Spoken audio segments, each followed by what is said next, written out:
तो नमस्कार दोस्तों, आज हम इस वीडियो में जानेंगे उत्तर प्रदेश पुलिस भर्ती बोर्ड की तरफ से नई नोटिफिकेशन ओटीआर से रिलेटेड। ओटीआर अब जो नई वैकेंसी आने वाली है, कांस्टेबल हो चाहे आपकी यूपी एसआई की हो, तो उनके लिए ओटीआर रजिस्ट्रेशन अनिवार्य कर दिया गया है।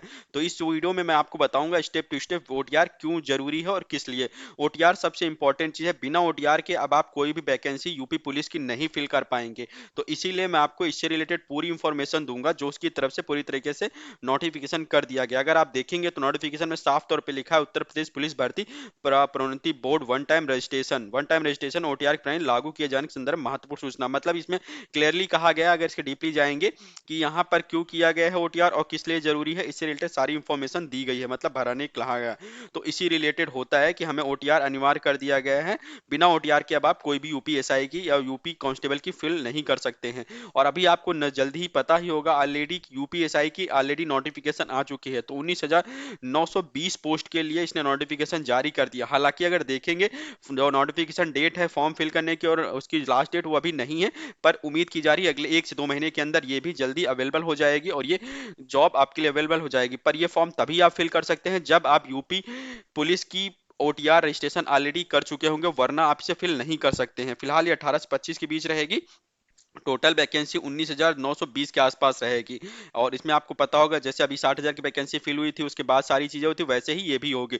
तो उसी तरीके से आप देख रहे होंगे, यहाँ पे मैं बताऊंगा कि ओटीआर रजिस्ट्रेशन कैसे करते हैं। इसमें डीपली पूरी तरीके से स्टेप टू स्टेप तीन के तीनों ही तरीके जो ओटीआर रजिस्ट्रेशन के दिए गए उनमें मैं आपको एक एक करके सारे बताऊंगा। तो वीडियो पे बने रहिएगा। वीडियो पर अगर आ रहे हैं और आपको जानकारी अच्छी लगे तो मैं कहूंगा प्लीज वीडियो को सब्सक्राइब जरूर कर दीजिएगा, ताकि इससे मेरा मनोबल बना रहे। तो हम आगे बढ़ते हैं और बताते हैं ओटीआर रजिस्ट्रेशन कैसे करते हैं स्टेप टू स्टेप पूरी जानकारी के साथ। पहले हम आ जाते हैं यूपीपी बीपीपी, जो आपकी होती है uppbbp.gov.in। इसकी जो मैं ऑफिशियल लिंक रहेगी वो डिस्क्रिप्शन में मेंशन कर दूंगा, जहां से आप ओटीआर का रजिस्ट्रेशन लिंक ओपन कर सकते हैं। ये आप देख रहे होंगे उत्तर प्रदेश पुलिस भर्ती का जो ऑफिशियल साइट है वही साइट मैंने ओपन किया। यहाँ पे लिखा भी हुआ है ऊपर, आप देख सकते हैं इस लिंक ओपन। बाकी मैं इसे लिंक को डिस्क्रिप्शन में डाल दूंगा, वहां डायरेक्टली क्लिक करके साइट पे आ जाएंगे। तो इसका नाम रहता है यूपीपी bpb.gov.in। इसी के थ्रू रहता है, यहाँ पे आपको आना रहता है।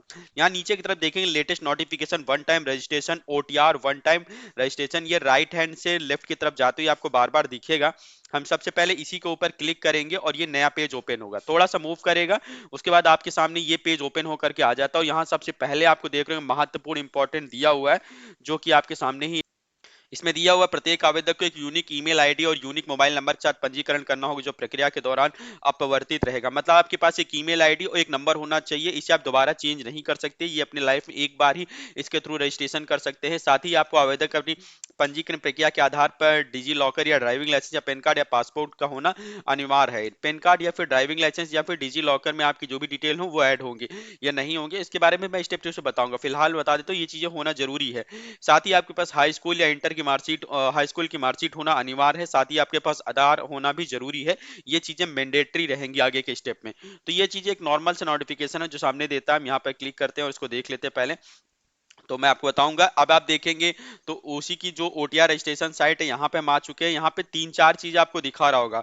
अगर आप पहले से ओटीआर रजिस्ट्रेशन कर चुके हैं तो डायरेक्टली आप लॉगिन कर सकते हैं। लॉगिन विद अकाउंट के थ्रू आप कर सकते हैं। अगर आईडी पासवर्ड डायरेक्ट ही है तो आप यहाँ से फॉर्म फिल कर सकते हैं। अगर नहीं तो आप आधार के थ्रू भी करते हैं। और डिजी लॉकर ये उस कंडीशन में रहता है जिस कंडीशन में आप ऑलरेडी रजिस्ट्रेशन कर चुके हैं, तो फॉर्म फिल करने के समय पर यहाँ से लॉगिन करना होता है। पर अगर आप पहली बार आए हैं ओटीआर रजिस्ट्रेशन करने दोस्तों, तो सबसे पहले आपको करना होता है लेफ्ट साइड जो यहाँ पर आपका रेड टाइप में दिख रहा है रजिस्ट्रेशन हेयर, तो यहाँ पे आपको क्लिक करना होता है और इसके थ्रू आपको रजिस्ट्रेशन करना होता है दोस्तों। तो यहाँ पर जब हम क्लिक करते हैं तो आपके सामने थोड़ा सा मूव होता है, मतलब मूविंग करता है। उसके बाद ये नया पेज आपके सामने आ जाता है। इस पेज पर उत्तर प्रदेश पुलिस भर्ती प्रोन्नति बोर्ड यहाँ पर आता है वन टाइम रजिस्ट्रेशन। तो यहाँ पर हम आपको रजिस्ट्रेशन करते हैं। यहाँ के लिए 2-3 चीजें इंपॉर्टेंट है, आपके सामने दिख रही होंगी। एक ईमेल आईडी होनी चाहिए, पहले ही बता चुके ईमेल आईडी होनी चाहिए, वो चेंज नहीं हो सकती। तो दोस्तों ध्यान दीजिएगा, एक पर्सनल ईमेल आईडी जरूर बना लीजिएगा। कैसे ईमेल आईडी बनती है इससे रिलेटेड एक मैंने ऑलरेडी वीडियो बना दिया है और अपने लिंक मैं डिस्क्रिप्शन में पिन कर दूंगा, चाहे आप मेरे चैनल पर जाकर वहां से देखेंगे और नई ईमेल आईडी बना सकते हैं उसके थ्रू। साथ ही आपको बता दूं कि मोबाइल नंबर, एक मोबाइल नंबर भी पर्टिकुलर रखिएगा, बार बार इसमें प्रॉब्लम होगी, इसी से रिलेटेड आपको आगे इंफॉर्मेशन मिलती तो उन्हीं के थ्रू होता है। नॉर्मली प्रोसेस है, यहाँ पर अपना ईमेल आईडी यहाँ पे एंटर करेंगे, जनरेट ओटीपी पर क्लिक करेंगे, ओटीपी आएगी, ओटीपी को यहाँ फिल करेंगे। साथ ही नंबर एंटर करेंगे, नंबर के बाद जनरेट ओटीपी पे क्लिक करेंगे, थोड़ा सा वेट करेंगे, ओटीपी आएगी, यहाँ पे फिल करेंगे और ये आपका हो जाएगा। ईमेल आईडी के बारे में मैं एक दोस्तों बता देता हूँ, बहुत इंपॉर्टेंट, जिसके लिए आप काफी परेशान होते हैं लोग यहाँ पे पहले से। जब आप ईमेल आईडी फिल करेंगे यहाँ पर, तो उसके बाद जनरेट ओटीपी पे क्लिक करेंगे तो आपको ओटीपी जाएगी, बट आप देखेंगे तो आपकी ईमेल पे नहीं शो करेगी। इसके लिए आपको क्या करना होगा, अपना स्पैम चेक करना होगा। स्पैम में ओटीपी अधिकतर जाती है इसकी, तो स्पैम जरूर चेक करिए। मतलब जब भी आप यूपी पुलिस की कोई भी भर्ती करेगा तो उसका जो नोटिफिकेशन या ओटीपी होती है वो आपके स्पैम में जाती है, जंक में जाती है, तो वहां पर आप जाके देखेंगे तो ओटीपी तुरंत मिल जाती है। यहाँ पे आप ओटीपी फिल करेंगे और उसके बाद वेरीफाई प्रोसीड पर क्लिक करेंगे, आगे के लिए प्रोसीड हो जाएगा। तो हम आगे देखते हैं इस चीज को और बताते हैं आपको जल्दी से। हम अपनी ईमेल आईडी रजिस्टर करते हो, जो ही रजिस्टर पे करेंगे तो यहाँ पे आपके देखेंगे राइट हैंड में आ जाता है आपकी ईमेल आईडी ओटीपी पे भेज दिया गया है। इनबॉक्स या स्पैम फोल्डर में आप चेक करें तो स्पैम फोल्डर में आप देखेंगे ओटीपी आ जाएगी। ओटीपी को हम यहाँ पे इंटर करते हैं। ओटीपी इंटर करने के बाद में अगर आप देखेंगे तो ओटीपी आ गई है और हम इसे इंटर करके आपको दिखाते हैं जल्दी से। 6454 यहाँ पर आ चुका है। तो अब हम डायरेक्टली आप देखते हैं हमने ओटीपी इंटर कर दी है। उसके बाद में जो ही हम यहाँ पे क्लिक करेंगे, आपका अगले नंबर पे जो भी आपका नंबर इंटर करना है तो उस पर भी सेम प्रोसेस करेंगे। जो ही ओटीपी इंटर करेंगे तो हम वेरीफाई पे क्लिक करेंगे और थोड़ा सा आप रुकेंगे तो आपका ओटीपी वेरीफाई हो जाता है चुका है। ओटीपी वेरीफाई होने के बाद में आप देखेंगे तो यहाँ पे आता है संपर्क सत्यापन होने के बाद में यहाँ पे एक जस्ट उसके नीचे थोड़ा सा मूव करता है और ये 3 स्टेप आपके होते हैं। इसके ऊपर आपको सत्यापन करना रहता है। यहाँ पे मैं उत्तर प्रदेश पुलिस में भर्ती कि मतलब हूँ, तो इसे सीधी बात एग्रीमेंट बोलते हैं, इसे आपको क्लिक करना रहता है। ओनली वन केटी ईयर मैं 18 साल का हूँ, बस उसी से रिलेटेड एक कंफर्मेशन है। उसके बाद में यहाँ पे 3 स्टेप आते हैं। अब यहाँ पे समझने वाली बहुत इंपॉर्टेंट चीज है, सबसे इंपॉर्टेंट चीज जो मैं आपको बता देता हूँ। जो ही आप ओटीपी फिल करते हैं उसके बाद आपके सामने ये 3 ऑप्शन आ जाते हैं। यहाँ पे आप टिक करते हैं हल्का से, जो आप वेरिफिकेशन होता है कि आप 18 ईयर के हैं, आपसे कंफर्म करते हैं। और उसके बाद आपके यहाँ पे 3 ऑप्शन आते हैं, सबसे पहले येलो और आपका ग्रीन और ये ब्लू कलर में है। तो इनमें हम सबसे पहले चीज मैं आपको बता देता हूँ, वेरिफिकेशन येलो कलर में जो दिखा गया इसका मतलब है कि वेरिफिकेशन थॉट आधार। अगर आप आधार के थ्रू ओटीआर जनरेट करना चाहते हैं या भरना चाहते हैं तो इसके थ्रू कर सकते हैं।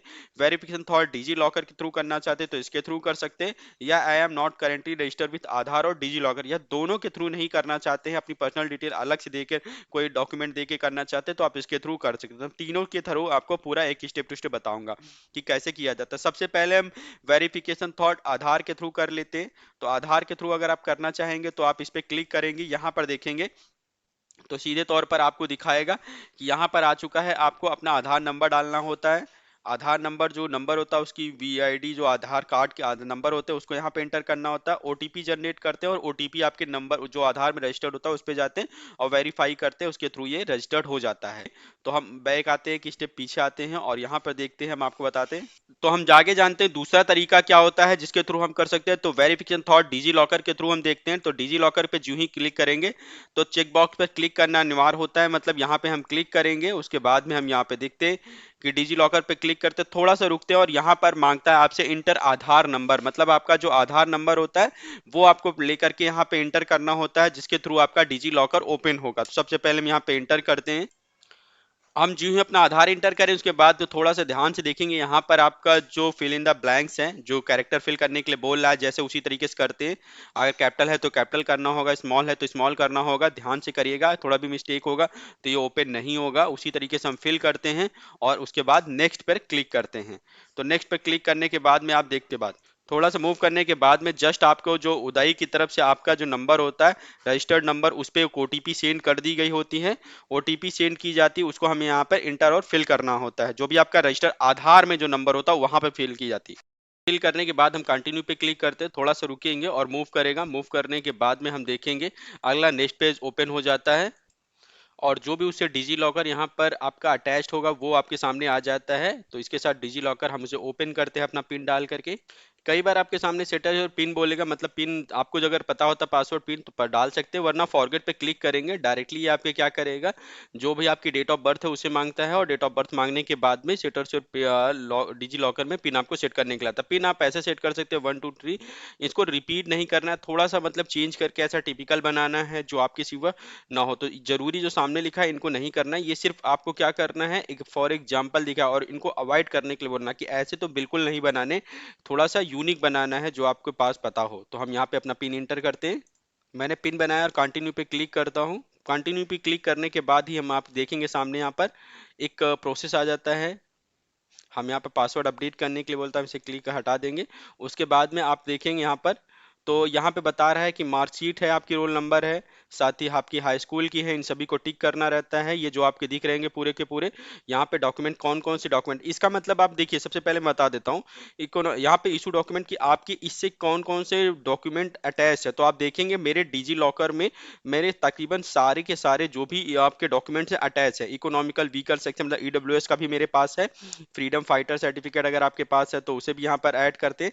वैसे ही क्लास 10th की मार्कशीट, 12th की मार्कशीट, डोमिनिकल सर्टिफिकेट अगर आपके पास है, क्लास 11th 12th की मार्कशीट या 11th पासिंग सर्टिफिकेट है या मेट्रिकुलर की पासिंग सर्टिफिकेट, आधार कार्ड है, तो इन सबको यहाँ पर अटैच करने के लिए बोला जाता है। अगर सेलेक्ट आल पे क्लिक करते हैं तो सभी आपको क्या होते हैं, वेरीफाई करने के लिए इनको भेज देता है। अगर अटैच होते हैं, नहीं होता है तो जो आपके यहाँ पे हैं, जैसे 10th और 12th की मार्कशीट सिर्फ अटैच करना चाहते हैं, आधार को अटैच करना चाहते हैं, तो उस पर टिक कर, जैसे हम 10th और 12th को करना चाहते हैं और आधार को करना चाहते हैं। बाकी के मेरे पास हैं भी नहीं इसमें से, तो हम यही अटैच करेंगे। और यहाँ पर क्या करेंगे, डायरेक्टली इस पे क्लिक देखेंगे तो हो गया अटैच। क्लिक करने के बाद में नीचे की तरफ आएंगे और अलाउ कर देंगे। जो ही अलाउ कर देंगे तो ये डायरेक्टली आपका क्या हो जाएगा, आपका अटैच हो जाएगा उसके साथ में। तो ये एक तरीके से होता है कि आपकी डिटेल आपके डिजी लॉकर के थ्रू पिन कर लेगा, ऐसे किया जाता है अलाउ करते ही। और जो ही आपका डिजी लॉकर पर आप क्लिक करते हैं तो यहाँ पर देखिए, आप अलाउ करते हैं तो तुरंत ही वहाँ पर ये आपका पेज सामने आ चुका है। यहाँ पर जो भी नाम दिया होता है, आपका नाम होता है पूरा, डेट ऑफ बर्थ होती है यहाँ पर, मेल फीमेल जो भी होते हैं, फादर नेम आपको एंटर करना होता है, मेट्रिकुलर की हाई स्कूल की डिटेल आपको, क्योंकि वहाँ से मैंने टिक किया पर वहाँ से पीस नहीं कर पाया, तो यहाँ पर दोबारा आपको फिल करना रहता है। मेट्रिकुलर हाई स्कूल प्रमाण पत्र जो भी रहता है, बोर्ड का नाम यहाँ पर लिखना रहता है, मेट्रिकुलर हाई स्कूल प्रमाण पत्र, जन्म तिथि जो होती है पूरा नाम लिखना होता है। यहाँ पर उसमें जो डेट ऑफ बर्थ होती है उसे पूरा लिखना होता है, जेंडर होता है आपका, उसके बाद फादर नेम आपको रिपीट करना होता है। तो जल्दी से हम इसे फिल करते हैं और आगे की तरफ प्रोसीड पर क्लिक करेंगे। हम अगले स्टेप पे पहुंच जाएंगे जहां सिर्फ आपको पासवर्ड बनाना होता है। दो तरीके रहे जो आप वेरिफिकेशन थॉट आधार के थ्रू कर सकते हैं या फिर डिजी लॉकर के थ्रू कर सकते हैं। अब हम अंतिम और थर्ड स्टेप में आते हैं, किसके थ्रू कर सकते हैं। अगर आपके पास में I am not currently registered with Aadhaar और डिजी लॉकर, अगर डिजी लॉकर और आधार दोनों चीजें नहीं है, तो सबसे पहले आप इस पे क्लिक करते हैं, थर्ड वाले पे। थर्ड पे क्लिक करते ही आपके सामने पे ये प्रोसेस आ जाता है। यहाँ पे लिखा सत्यापन के लिए आपको क्या करना है, वेरीफाई विद पेन के थ्रू करना है, वेरीफाई विद ड्राइविंग लाइसेंस अगर आपके थ्रू उसके करना है, या पासपोर्ट है तो उसके थ्रू कर सकते हैं। अगर आप पेन पे क्लिक करते हो तो देखेंगे सीधे आपके पास पेन का ऑप्शन आ जाएगा। यहाँ पर पेन की डिटेल आपको इंटर करनी होती है यहाँ पर, और पेन की डिटेल इंटर करते हैं यहाँ पे आपको पेन नंबर इंटर करना होता है, पेन पे पूरा आपका नाम क्या, उस पर डेट ऑफ बर्थ क्या, प्रोसीड पर क्लिक करते ही ये आपका रजिस्टर्ड हो जाता है। सेम इसी तरीके से आपका अगर देखेंगे, सेम इसी तरीके से ड्राइविंग लाइसेंस के साथ में भी, अगर आप ड्राइविंग लाइसेंस अपने साथ रखते हैं उसके साथ, तो उसकी यहाँ डिटेल क्या करना होता है, नंबर इंटर करना होता है। यहाँ पर आपका ड्राइविंग लाइसेंस पूरा नाम और उसके बाद जन्म तिथि जो उस पर ऐड होता है, और प्रोसीड पर क्लिक करते ही ये ऐड हो जाता है। अगर ये भी नहीं है, आपके पास पासपोर्ट है, तो पासपोर्ट नंबर आपको यहाँ पर इंटर करना होता है। पासपोर्ट के ऊपर आपका फुल नेम क्या होता है, पासपोर्ट के ऊपर डिटेल आपकी जन्म तारीख क्या होती है, डेट ऑफ बर्थ क्या होती है, पासपोर्ट के अनुसार आपका लिंक जो जेंडर है उसे फिल करना होता है, पासपोर्ट के अनुसार निर्गत तिथि जो उसकी डेट ऑफ इशू डेट है वो करना होता है, और वैधता किस डेट तक वो वैलिड है उसे भी यहाँ पर इंटर करना होता है। इंटर करने के बाद प्रोसीड करते हैं तो ये अटैच हो जाता है। तो हम इसमें से क्या करते हैं, अपने डायरेक्टली पेन के थ्रू या आधार, तो मैं अपनी डिटेल जो है अपने आधार के थ्रू फिल कर रहा हूं। तो हम देख रहे होंगे आधार नंबर जो मैंने इंटर किया, हम इसे आगे की तरफ बढ़ते हैं। तो ये तीनों तरीके मैंने आपको ऑलरेडी बता दिए हैं। फिर आपके आधार पर होता है, आपको नंबर जाता है, ओटीपी जाती है, मैं आधार के थ्रू आगे बढ़ रहा हूँ तो सीधी बात है आधार की डिटेल डाल करके करूंगा इंटर। तो देखते हैं आप क्या करते हैं। हम आधार के थ्रू यहाँ पे डिटेल इंटर की, उसके थ्रू मैं अपनी डिटेल इंटर कर, ओटीपी आती है, ओटीपी को हम यहाँ पे फिल करेंगे दोस्तों।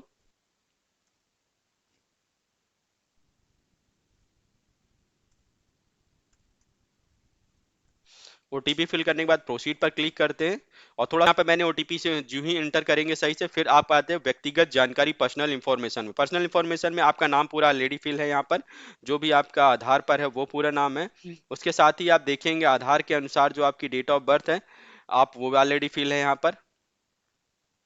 और उसके बाद आपका जेंडर ऑलरेडी फिल है। फिर आप फादर नेम यहाँ पे एंटर करते हो, मेट्रिकुलर हाई स्कूल प्रमाण पत्र जो होती है उस पे जो आपका पूरा नाम होता है उसे फिल करना होता है। उसकी जो जन्म तिथि उस पे एडेड है वो मतलब में है हाई स्कूल पर, उसे आपको यहाँ पे इंटर करना होता है। फिर आपको अपना जेंडर, उसके बाद फादर नेम फुल, और उसके साथ उसे रीटाइप करके प्रोसीड पर क्लिक करना होता है। तो जल्दी से हम इसे फिल करते हैं।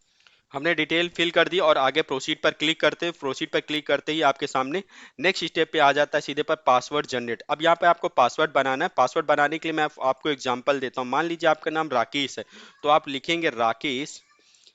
राकेश में भी मैं आपको बता देता हूँ, पहले तो जो पॉलिसी है, आपको एक अल्फाबेट कैपिटल रखना होगा इस नंबर में पासवर्ड। मैक्सिमम कम से कम 8 नंबर से ज्यादा होना चाहिए और 15 नंबर से कम होना चाहिए। एक कैपिटल होना चाहिए अक्षर कम से कम, एक स्मॉल होना चाहिए कम से कम, एक नंबर होना चाहिए और एक आपका स्पेशल कैरेक्टर भी होना चाहिए। मैं एग्जांपल में आपको बना के दिखा देता हूँ। मान लीजिए पहला अक्षर आपका नाम राकेश है, राकेश को हमने लिखा, यहाँ पे बाकी स्मॉल कर दिया, फिर हमने यहाँ पर कर दिया है कोई भी एग्जाम्पल 4 6 कर दिया, उसके बाद एक स्पेशल कैरेक्टर में यहाँ पे ऐसे कर, तो ये आप पासवर्ड बना सकते हैं, ये आप पे डिपेंड करता है। सेम इसी पासवर्ड को यहाँ पे भी भरना होता है और फिर आई एम नॉट अ क्या बोलते हैं रोबोट, इस पे क्लिक करके आप प्रीव्यू एंड क्रिएट अकाउंट पे क्लिक कर सकते हैं, डिटेल देख सकते हो। जल्दी से मैं पासवर्ड बना देता हूँ दोस्तों ताकि मैं आपको दिखाऊं क्या है। तो दोस्तों जो ही आप फिल करते हैं उसे फिल करने के बाद प्रीव्यू पर क्रिएट करते हैं और उसके बाद यहाँ पर आपके सामने आ जाता है ये पेज। इस पेज में आप देखते हैं सबसे पहले ऊपर लिखा हुआ है सिटीजन ऑफ आपका जो भी है, मतलब नेम राष्ट्रीयता आपकी दी गई है, आपसे एक बार डिटेल चेक कर ले कहीं पे कुछ गलत तो नहीं, क्योंकि लास्ट स्टेप इसके बाद एडिट नहीं होगा। पूरा नाम रहता है, जन्मतिथि रहती है और जेंडर रहता है, उसके बाद आपके फादर नेम था। नीचे आपका एडिट का ऑप्शन है, अगर कुछ भी डिटेल अभी गलत है एडिट पर आप क्लिक करके डायरेक्टली इस पे आप क्रिएट करने के बाद यही पॉपअप पेज आता है और यहाँ लास्ट में आपका देता है उपयुक्त विवरण की जानकारी में पुनः जांच के लिए यहाँ पर टिक करना होता है। टिक करते ही आपका क्रिएट एन अकाउंट पे क्लिक करेंगे, यहाँ पे बोलता है खाता बनने के फॉर्म में भरे विवरण ईमेल और मोबाइल नंबर सहित एक खाता बन जाने के बाद भर्ती प्रक्रिया में किसी भी चरण में इसे संशोधित नहीं किया जा सकता, मतलब ये दोबारा आपका संशोधित नहीं होगा। प्रोसीड पर हम क्लिक करते हैं और थोड़ा सा वेट करते हैं। किया गया है, आपका रजिस्ट्रेशन हो चुका है। अब आप यहाँ पर आपका हो चुका और जो भी आपका रजिस्ट्रेशन नंबर ओटीआर नंबर वो आपके नंबर और ईमेल आईडी पर सेंड कर दिया गया है, जिसके थ्रू आप दोबारा लॉगिन करना चाहते हैं। अब इन फ्यूचर जब फॉर्म आता है तो मैं आपको बता देता हूँ फॉर्म कहाँ पे शो करेगा। जब भी आप फॉर्म फिल करने के लिए लॉगिन विथ आधार पे क्लिक करेंगे उसके बाद यहाँ पे नंबर डालेंगे और नंबर डालने के बाद पासवर्ड डालेंगे। जैसे अभी आपका जो भी नंबर था या जो भी आपका ईमेल आईडी था उसे आप इंटर करें, पासवर्ड डालेंगे, उसके थ्रू लॉगिन हो जाएगा। मैं जल्दी से करके आपको जब फ्यूचर में फॉर्म आ जाएगा तो यहाँ पे नंबर और आपको ईमेल अपना पासवर्ड डालना होगा, आई एम नॉट अ रोबोट पे क्लिक करना होगा, लॉगिन पे क्लिक करेंगे और 2 फैक्टर ऑथेंटिकेशन है, मतलब आप पूछ रहा है कि मैं हम ईमेल आईडी सॉरी नंबर पे या ईमेल आईडी पे आपको ओटीपी सेंड करना चाहते हैं ताकि कंफर्म हो कि आप ही हैं लॉगिन करने से रिलेटेड। तो सीधी बात है, मैं नंबर पे क्लिक करता हूँ, सेट एज ओटीपी सेंड और नंबर, तो इस पर हम क्लिक करते हैं, थोड़ा सा वेट करते हैं और ओटीपी आती है, हम ओटीपी को यहाँ पे इंटर करते हैं 549334, ये हमारी ओटीपी रही, कुछ ही समय के लिए वैलिड होते हैं। यहाँ पे लॉगिन पे क्लिक करते हैं और यहाँ पर आपका पेज आ जाता है, जैसा कि आरआरबी हुआ या यूपीएससी या किसी को भी फॉर्म होता है यहाँ पे आता है फॉर्म फिल करने के, वैसे ही पेज आ चुका है। तो ओटीआर जनरेट करने के बाद यही पेज आता है, जनरेट यहाँ इंस्ट्रक्शन दिया। कभी कोई फॉर्म आएगा तो यहाँ ऑनलाइन एप्लीकेशन पर हम वैसे तो हम डायरेक्टली ऑनलाइन एप्लीकेशन पे क्लिक करके आगे आ जाएंगे, अभी कोई फॉर्म नहीं, ऑनलाइन एप्लीकेशन पे देखते कोई फॉर्म होता तो यहीं पे आपको शो करेगा, क्लिक करेंगे और आप आगे की तरफ से फिल करना शुरू कर देंगे। मैं इससे रिलेटेड वीडियो आप बाद में बना दूंगा, इन सभी चीजों के लिंक मैं डिस्क्रिप्शन में दे दूंगा। कोई भी समस्या रहती है तो प्लीज कमेंट जरूर करिएगा, मैं पूरा 24 घंटे के अंदर आपको रिजोल्यूशन दूंगा वहां पे। इससे रिलेटेड कोई ओटीपी नहीं आ रही कि कैसे फिल करते हैं, बार बार प्रॉब्लम आ रहा है, एरर दिखा रहा है या कहीं पे कोई पासवर्ड नहीं जनरेट कर पा रहे या कुछ भी प्रॉब्लम अगर हो रहा हो तो प्लीज आप कमेंट जरूर करिएगा, मैं उसका तुरंत रेजोल्यूशन प्रोवाइड कर दूँ। हिस्ट्री देखने के लिए चीज होती है, जब भी फॉर्म फिल करेंगे तो यहाँ पे आपको दिखेगा। तो ये प्रोसीड रहा पूरी तरीके से ओटीआर जनरेट करने का। अगर आप यूपी पुलिस की भर्ती आती है, एसआई की भर्ती यानी कांस्टेबल, उसका अगर आप फिल करते हैं तो ये पूरा प्रोसेस हुआ। तो मैं फिर लास्ट में ही दोस्तों कहूंगा, जानकारी थोड़ी भी अच्छी लगे तो प्लीज आप सब्सक्राइब कर लीजिएगा। न्यू फॉर्म आते हैं मैं तुरंत वीडियो बना के स्टेप टू स्टेप यहाँ पे अपलोड कर दूंगा, फॉर्म फिल कर लीजिएगा। कोई समस्या होती है कमेंट में करिएगा, मैं आपको वहाँ पे रेजोल्यूशन दूंगा और साथ ही वीडियो को लाइक और उस व्यक्ति को जरूर शेयर करें जो इसे जल्द से जल्द फिल करने वाला है। ठीक है दोस्तों, वीडियो देखने के लिए धन्यवाद, आपका दिन शुभ हो।